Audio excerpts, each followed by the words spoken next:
I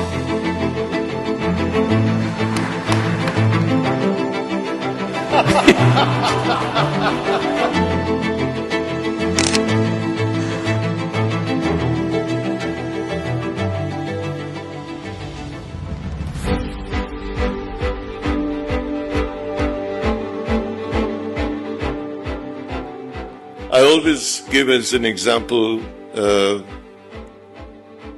the 26/11 incident in Bombay, the terrorist attack on the Taj. What made those employees risk their lives in some cases to shelter the people who were dining at the Taj or the people who were staying at the Taj? There was no manual, there was no instruction, there was no training. What happened? And how did individuals? It was the spirit of the organization that made that happen. There was no message that went out. People thought of what to do to switch off lights in a restaurant to make everybody lie down, keep quiet, move them out through the kitchen. What made that happen? I can't say that I did anything or that the management did anything. It happened. And to not recognize that terrific spirit that took place, that was embodied in individuals, some of them lost their lives in doing so, I think it gives an impression of what can take place. I had the fortune or misfortune of being in Jamshedpur as a very young person when there was a communal riot that took place that in 3 days killed about 400 or 500 people. And it all started by somebody running around the plant saying, "Oh, come and see the trains that are coming from Kashmir. The people have been disfigured, etc." By the evening, the first stabbing took place. By the end of 2 days, the army had to be called in. I don't know how many crane operators I took out of the plant in the trunk of my car because there were people waiting for them down when they came down off their shift to kill them. And a horrible thing took place in 4 days.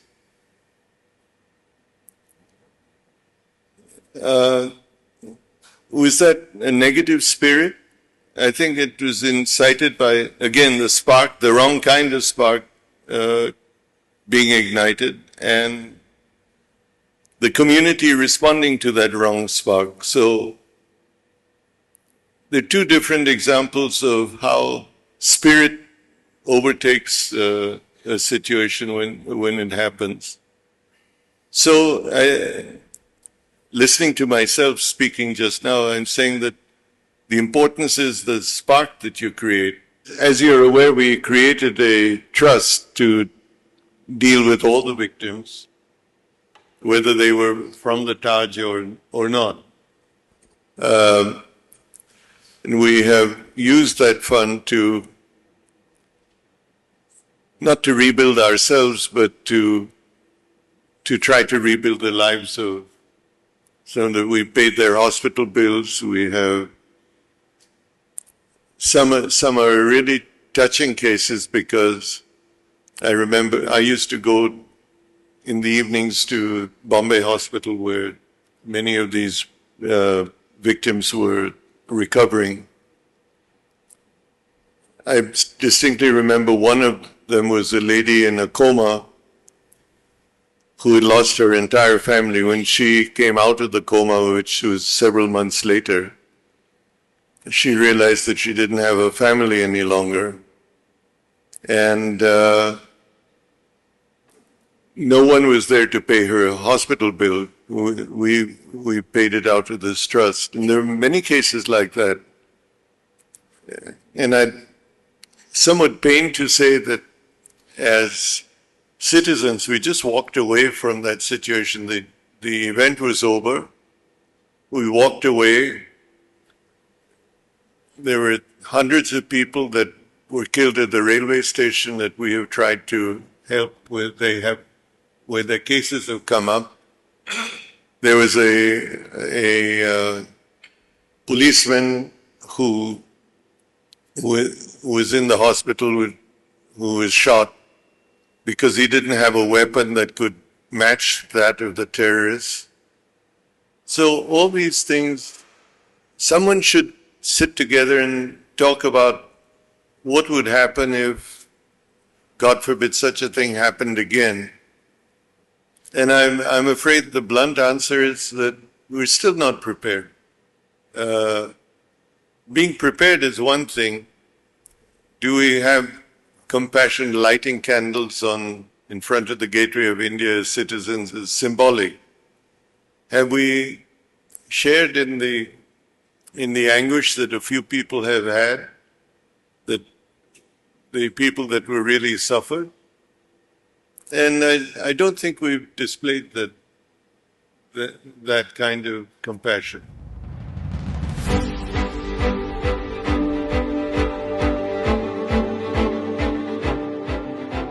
Elon has been a tremendous innovator, but he's a personal innovator. I attended a meeting which is housed in his SpaceX facility. And during the break, he said, "You want to come and see what we're doing?" And I said, "Yes, sir." So we went down to the shop floor. And I said, "Where do you get your rocket engines?" He said, "We make our own." And he said, "We're putting this vehicle that is unmanned vehicle, which has gone to the space station. We're making our vehicle myself." So I thought this guy is really trying to pull wool over. I'm using good language in your presence. That in a very typical Indian way, he's putting his label on something that someone else has done. And as we walked through the shop floor, I really came to conclude this guy is really building his rocket engines himself. He's really building his vehicles which will take 7 human beings to the space station himself. And I suddenly thought to myself, and he is doing it at twice the speed of NASA and about 1/10 of the cost of NASA. And I thought, is this really possible? That this guy who is coming to his wealth is going into such a risky business and is able to do this and do it at such a difference from a monopoly situation that has happened, funded by the federal government to this extent? And the answer is yes. The person who developed a software package, sold it, then undertook to produce an electric car and build it to an image of leadership in the electric car area, then into space, and now into various and sundry other areas. How does that person do it? I think we can assume that he doesn't do it alone. He does it because he's able to develop a team around him that doesn't say things cannot be done, but have the attitude of saying, how do we do it? That's what we want to do. How do we do it? And whether you write it on the wall or write on the floor, or you wear shoes or don't wear shoes, or you have a beard or long hair or have... That happens. I didn't say it. You don't choose it, it just happens.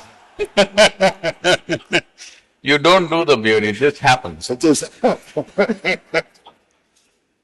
So I think these are issues that you foster that environment, and you don't worry about whether you conform.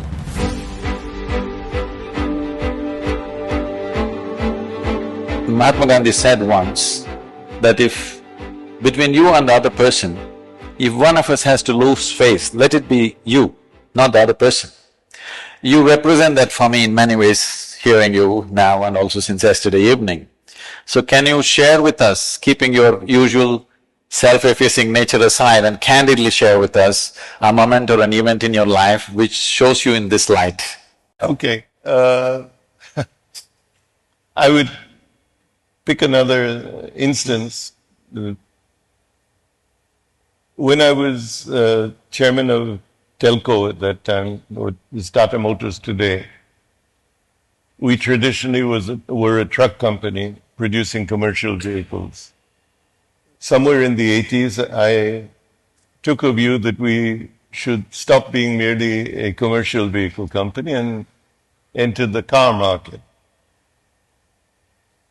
Most people have forgotten that Telco, or Tata Motors as it is now called, decided to make an Indian car. Not the Nano, it was a car called the Indica.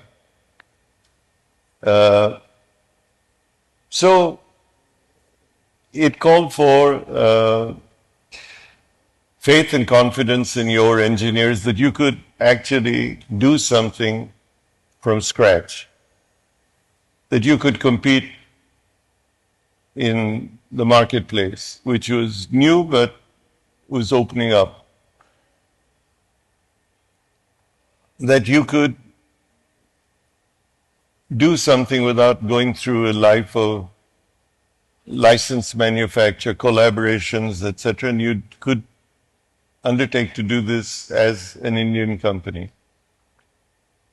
So all my friends in the car industry overseas said, you know, you're younger than we are and you're more ambitious, but people have done this and failed. It's just not the thing to do.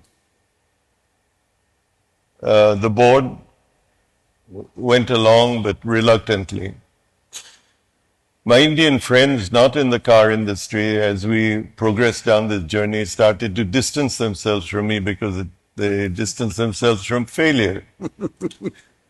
And when the car was launched, it attracted attention, but people were looking for its weak points, etc., rather than its strengths. If you, however, in a way, one had to lose face in the sense that here was impending disaster. You believed in these people, you were under the spotlight, not your people. And yet that car gained a 20% market share in the industry and continues to exist today.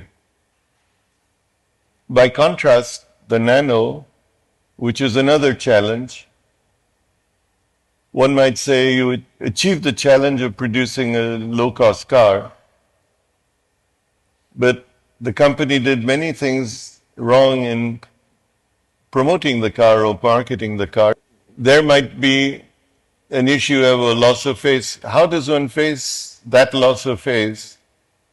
I think again in the inner voice saying, did you do the right thing? Did you produce a car for $1 lakh? If it had gone right, did you cover new ground? And the inner sense of that is, yes, you did. You did something wrong. The major thing that one did wrong, I think, is handing it back to the traditional marketing people or salespeople who decided to try to sell it the same way as you sold any car. The car was devised to give people on two-wheelers an alternative, safer, affordable form of family transport, not to produce the cheapest car. It was to upgrade people's lifestyle into 4 wheels rather than 2, into a safer form of transport, not to move them down into a cheaper car. So we needed to market the car as innovatively as we had chosen to design it. So the inner voice said that you did nothing wrong, something else was wrong, and you should try to rectify that, which unfortunately is still not happening. Then I look with some degree of sadness that what became recognized as an Indian achievement hasn't been as successful in India as it perhaps should be. Maybe one day it may be successful in Indonesia or some other country where it gets marketed. But it's considered to be a dark cloud hanging over one's head. I have no sense of depression over it, because I think we undertook to do something which we succeeded in doing. We didn't succeed in commercializing it to the extent that it could. We didn't revolutionize the car industry in India, unfortunately. But I don't consider that loss of face to have been devastating.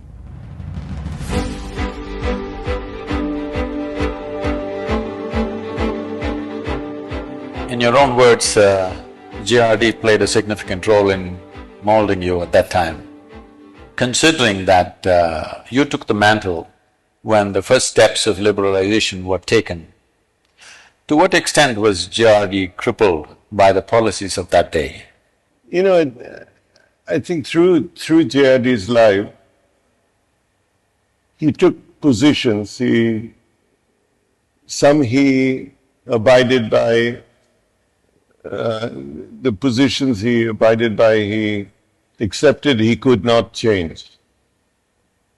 And he remained a dissenter. Part of that was the political environment, part of that was the industrial environment that we were in, an environment of protection which he was opposed to. And there were other areas, very often outside the area of industry, family planning, birth control, which he went and became a global voice, advocating certain things that needed to happen.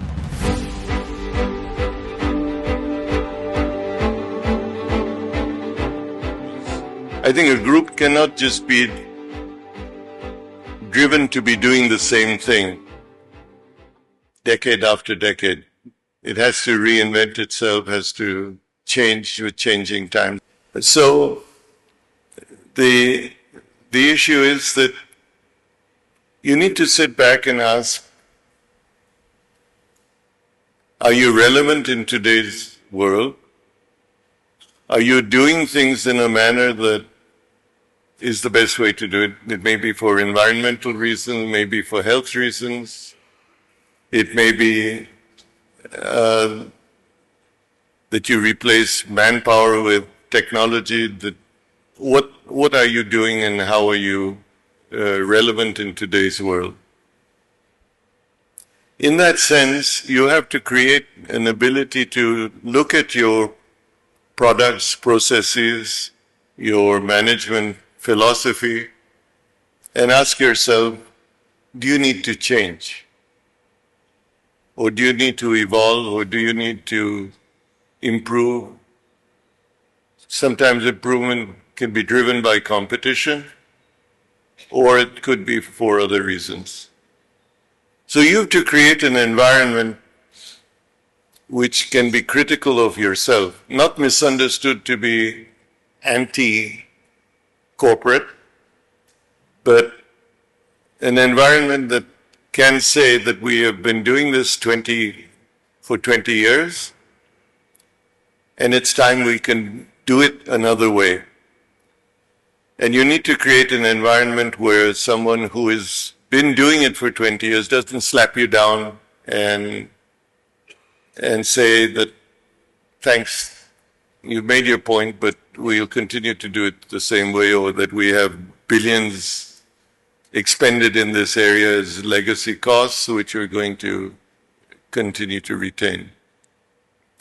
So I felt that the group that was by and large in traditional businesses should create an environment where one felt that the company was more nimble-footed and could look at reinventing itself or reinventing its products in a particular constructive way. So I made that one of the tenets of what we wanted to do, that we had to be innovative. Some of my colleagues went about that by deciding they would create a manual of innovation. I really don't believe that that's the way to innovate. That's just, in my view, a contradiction. The innovation should come as part of an environment. I think where we're sitting today is innovation. We're expressing views in a manner that may not normally happen. We're doing it in an environment that where different people have come together. That, in a manner of speaking, is innovation. That you're looking at things, you're opening yourself up to, I think, as Guru has mentioned, if you can't, control what you do yourself, how are you going to control others? So, I think companies have to destroy or demolish barriers that take place, that this is the way we do things. And we should be open to the smallest and the most seemingly irrelevant issues which foster change. And when you innovate, you ought not to be innovating for the sake of saying that you're innovating, or that on page 3, item 7C said this and that you did that, because that's not innovation. That's following a doctrine, and there is no doctrine for innovation other than the fact that you're open. So there is one aspect which is seeking excellence in the systematic excellence, Tata business excellence model or whatever. In pursuit of systemic excellence, does it curb individual genius somewhere? Because being so big on innovation, you need a spark of genius here and there. So, systemic excellence definitely makes friction-free function, but at the same time it could become too sedate and there's no spark of genius. There's a very famous situation when Henry Ford was wanting to… saw that there is not enough excellence or efficiency in the system, he hired an efficiency expert who was given total freedom to go and change things and fire people that he has to fire without even asking Henry. So he was going about firing and hiring things and coming, and then he came back to Henry one day and said, there's one guy who, whenever I enter his office, he's got both his legs up on the table, he's smoking a cigar, I've never seen him doing any work. And people say, I cannot fire him. So Henry asked, who is this guy? So he mentioned the name. Then Henry said, don't fire him. The last time he had his boots on the table and he was smoking cigar, he came up with $1 billion idea, don't touch him. So how do you manage between this pursuit of excellence and efficiency versus individual genius? I visited the Toyota plant in Bangalore, and on the shop floor, there's a walkway, there's a pathway, you have to walk only on that. Yeah. And when you want to… if you want to turn right, first you say this, and then you say this. Yeah. And you turn every time. Yeah, and okay. And every time you go down a staircase, you must hold the railing. If you don't hold the railing, you're made to go up and again come back again. I'm saying wanting to systematize like this, it definitely curbs genius. So how do you balance between these two? I think if you systematize to the extent that you just described, it's very difficult to also have a balance to innovation because you keep going up and climbing down the stairs again, holding the railing each and every time. I think an environment of innovation is one where you may have safety, but you don't have a railing all the time to hold on to, and that you encourage people to go from the top to the bottom, or the bottom to the top, as the case might be, in a different way. Not endangering safety or throwing environment to the winds. So to your point, I think innovation has to be the environment that you create around yourself. You have companies where, just as you described, you have the guy that puts his feet up, who doesn't come to the office on time, who breaks every tradition that you have, but is worth his weight in gold because he can sit back and think of something which turns out to be $1 billion advantage to the company. If I might mention companies, Apple Computers was innovative when Steve Jobs first did it, but the board pushed him out because he was considered a failure and he was fired. And then the company brought him back as CEO when it was almost bankrupt some years later, and he built what today is probably the most valuable company in the world. And what he really did was he did everything different to what the book would say. He undertook his own merchandising and marketing with his own stores. He spent his time on doing something that most people would say would fail, and he had the inner courage to continue to do that. Is that innovation or stubbornness? I think, again, it would work for one person and not for another. But he created an environment very autocratically that opened innovativeness. And another example is Google today. Google is a true environment of innovation. It encourages thoughts to happen. Google X has been created to refocus on innovative new things that are being done. So you can create a less formal environment that is very innovative. Someone has to decide that we will invest in this innovation or not. And in not doing so, not kill this innovation so that innovation may take another form. You may lose that person who goes out and pursues that innovation, and it comes to the market. You want to go to work feeling that you have the freedom to innovate. You're not in a box. You're not look left, look right, and then walk forward, or have to hold on to a staircase railing to go down, or you go back up. Those create very safe, very traditional environments. But if the company is the company that Toyota may be, it must have some little pocket somewhere that's innovating that doesn't have that.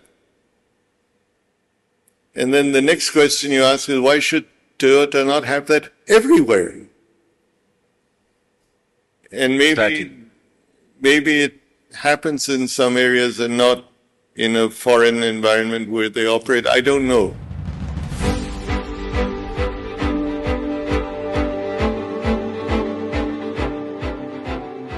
one of my pursuits right now is to try to tackle the issue of malnutrition amongst children in India, which is proving to be a much bigger task than I had ever assumed in terms of what it really addresses.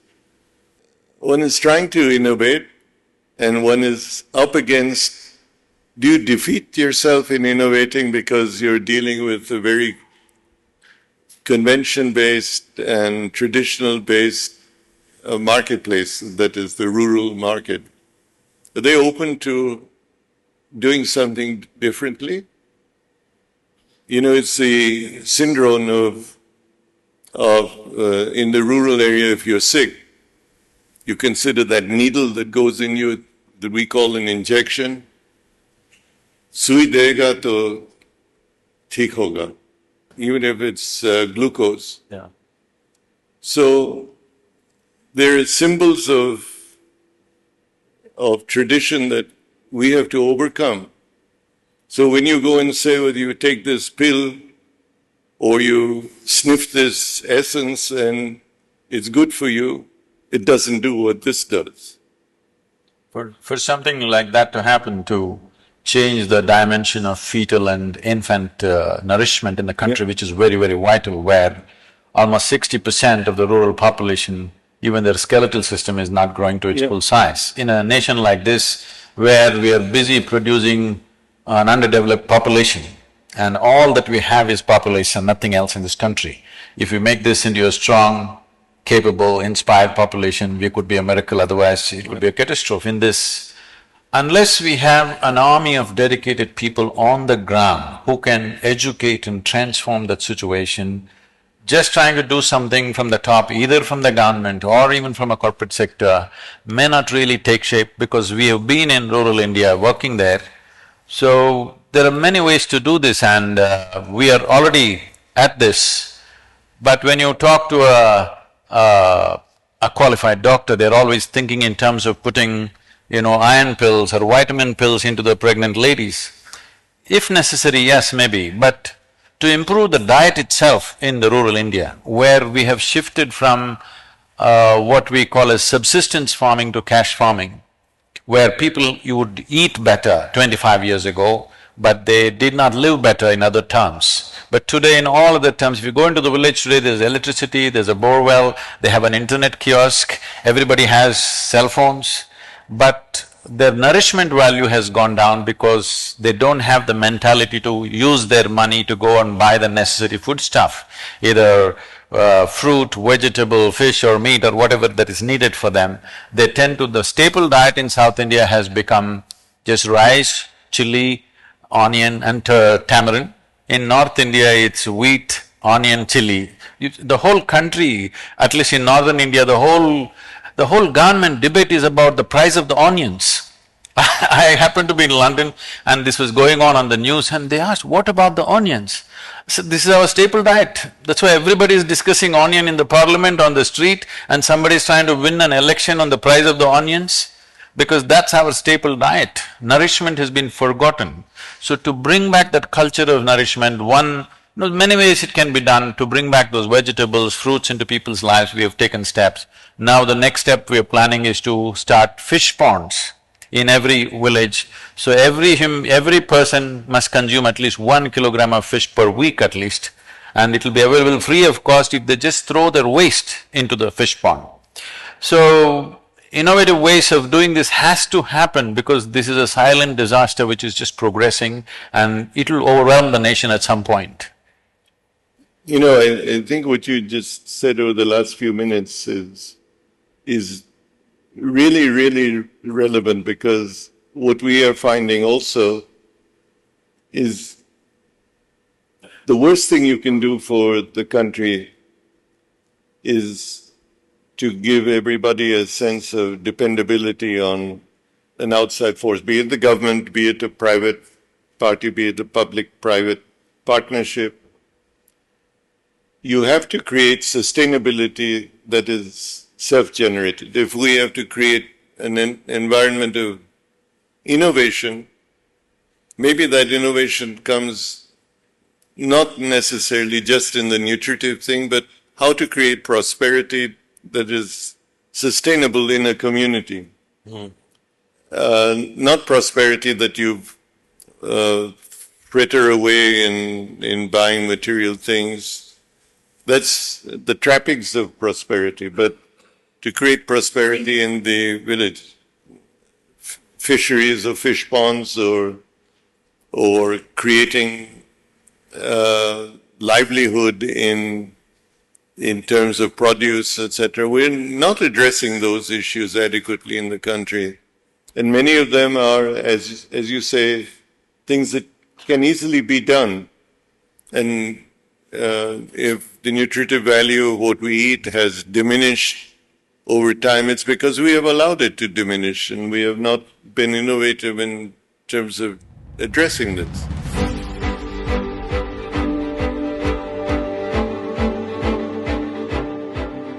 You need to be thinking you're doing the right thing, and you're doing the right thing for the community in which you are. If it involves doing the right thing through which you call CSR, then that's what you need to do. It may not be 4%, it may be a minuscule amount, but it'll make a big difference in the community in which you are. It's not money related, it's not percentage of net profit. It may be the time that employees spend helping that community. Just as we said, it's not an issue of money, it's an issue of adding to the quality of life of that community that there may be. I don't think, just like we've talked about innovation, I don't think you can mandate CSR. You can't mandate that 2%. This I've been consistently talking. You're changing the ground rules when you say CSR 2%. Yeah, you're creating a tax. Yes. It'll be viewed like a tax. It's something that you have to make up in some other way. CSR has to come from within you, and it's, you call it CSR, call it anything you want. I think it's wrong to consider it, put it in a box and call it CSR. It's what you think you're doing that's adding value to the community in which you are. Can you equate yourself to it, or are you an industrial company that will wipe out a village because you want to put a plant, that you dig a hole because you need a dump for your industrial waste? Will you pull down a forest because you want to do something else there, or you need the timber for your operations and you don't regenerate that? All those things, I think, are questions you have to ask yourself. And do you pollute the river and without refining your refuge so that it doesn't kill people? Or is that somebody else's problem? I think there has to be a willingness to sacrifice for the good of the community if you're called upon to do so. Called upon by yourself to do so, not mandated by law. And if, for example, if you're in the asbestos business and one day asbestos turns out to be a carcinogenic product, are you willing to go out of that business? Or are you going to safeguard all the things that you think you can do, or brazenly keep pushing that product into the marketplace until the law says that you can't do it? Which of those things is moral responsibility? Moral responsibility to keep people employed, but that you might be endangering them, their health, putting products into the market that might hurt people and cause them ill health. What is that? Where does that responsibility lie? Is it the government's responsibility to ban it? Is it yours to identify that that's what you should do? There are cigarette companies in the US that will not allow people to be on the board of that company unless they smoke. It's true. Cigars or cigarettes. But that's a good thing. Huh? That's a good thing. Do unto yourself what you do unto others. That's true.